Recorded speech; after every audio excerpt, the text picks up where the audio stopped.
Marissa Garrett.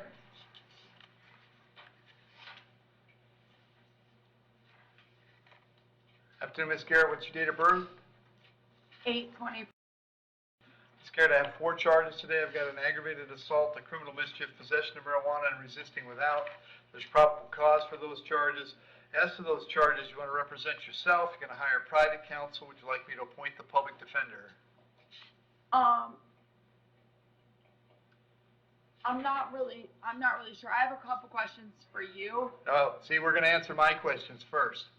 Do you want the public defender? You're going to represent yourself. You're going to hire private counsel. I want to hire my own private counsel. Okay. If I'm able to. That's fine. That's fine. We're going to give you a chance. You'll have time to do that, Marissa. If you're not able to, you can always apply for the public defender later. All right? Okay. All right. So hang on. State any history. Yes, sir.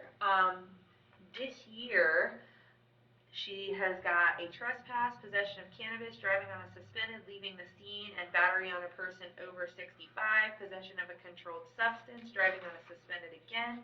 And then from 2021, she has a Dwillis and a false name to Leo, 2019 Dwillis, and then 2018 Dwillis, no motor vehicle registration. There's history beyond that as well, Judge. And Marissa, I have an address for you on Century Drive in Spring Hill. Is that where you live?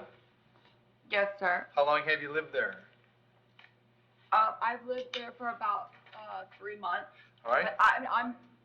Hang on. You're going to get a chance, I promise. And does Mr. Smith live there as well? He does. That's why I'm leaving. Okay. Do you have a job these days? I do. What do you do? I work at the hub. Okay. I don't know if you know what that means. I mean, I can explain. I do know what the hub is, yes. Okay. Yeah. Okay. So anything else that you wanted to tell me, Marissa, before I set your bonds?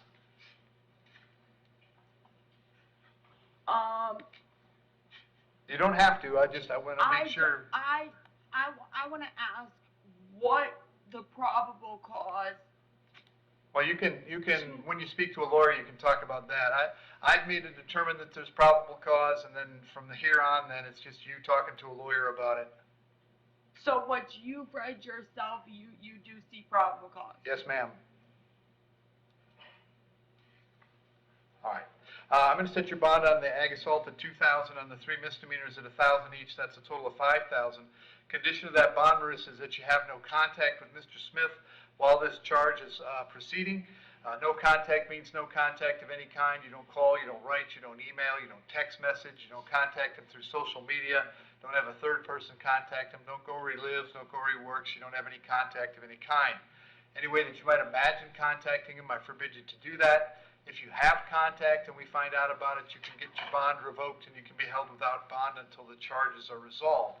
It means no contact even if he wants the contact. So if you answer your phone and hear his voice, you should hang up. If you're out and about and see him, you should turn around and run the other way. You need to understand that he cannot drop the charges against you. That's not a decision he gets to make. He may contact the state attorney's office and ask them to drop the charges, but that decision will stay with the assistant state attorney who's handling your case.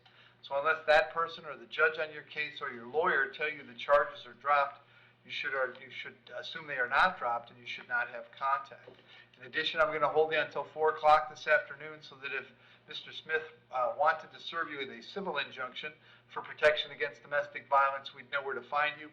If you get the civil injunction, it's doubly important that you not have contact, because in that case, not only would you get your bond revoked here, but you'd get new charges for violating the injunction. As far as your home goes, you certainly can go by. If you wish to go someplace else, you can go by the home on Century Drive to collect your things. To do that, however, you must contact the sheriff's office first. They'll arrange time to meet you there with a deputy who'll stand by while you get your things and get going where you're going. I'm going to have you back in court on December 6th. Very important that you mention that date to your lawyer when you find one, okay? Can I use your pen? Does anybody have a pen? All right. Thank you, Marissa. Amanda Robbins.